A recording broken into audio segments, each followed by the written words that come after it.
Hi అండి. చేపల కర్రీని ఎలా ప్రిపేర్ చేసుకోవాలో ఇప్పుడైతే చూద్దాం. ముందుగా చేపలనైతే ఈ విధంగా కడుక్కోవాలి.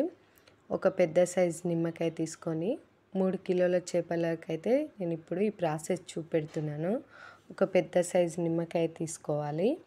అందులో రాళ్ళుప్పుని ఒక 2 స్పూన్ల రాళ్ళుప్పు వేసి ఈ మిశ్రమాన్ని అనేది నిమ్మకాయ రసాన్ని రాళ్ళుప్పును వేసి ఇందులో ఈ చేపలను వేసుకొని చేపలకైతే రాళ్ళుప్పు నిమ్మకాయ రసం అనేది పట్టేట్లు మొత్తం కలుపుతూ మధ్య మధ్యలో ఏమైనా చేపలకు ఉన్న చెత్త అనేది మధ్య మధ్యలో మొత్తం క్లీన్ చేస్తూ మంచిగా చేపలకంతా నిమ్మకాయ రసం ఉప్పు పట్టేట్టు కలుపుకొని బాగా అంతా క్లీన్ చేసిన తర్వాత వాటర్ పోసుకొని ఇంకా ఏమైనా చేపల మధ్యలో బ్లడ్ లాంటిది ఉంటే అది అలాగే వేస్తే చేదు ఉంటుంది. మొత్తం తీసేసుకొని ఈ విధంగా ఫ్రెష్గా కడుక్కోవాలి.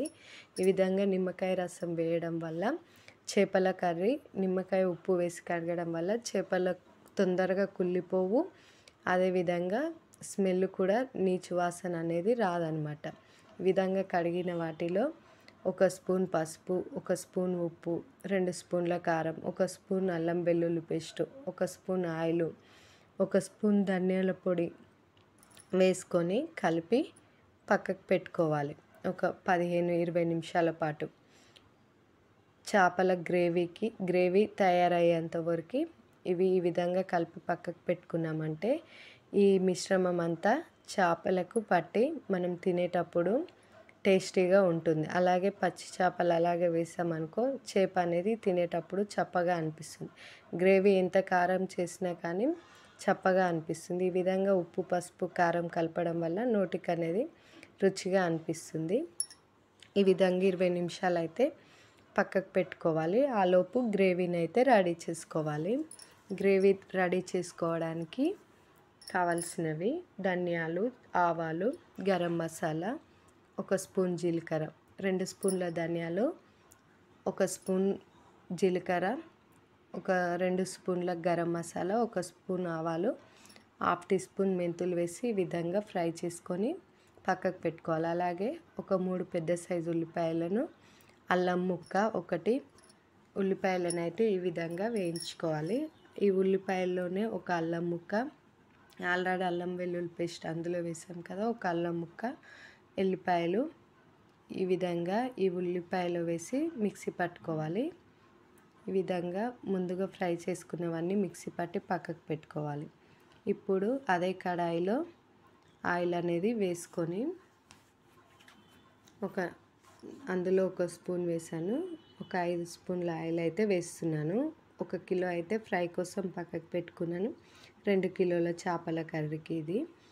ఈ విధంగా 5 స్పూన్ల ఆయిల్ వేసుకొని అందులో ఆవాలు 1 స్పూను, 1 స్పూన్ జీలకర్ర, హాఫ్ టీ స్పూన్ మెంతులు పోపులో వేయడం వల్ల ఫ్లేవర్ అనేది మరింత రుచిగా అనిపిస్తుంది.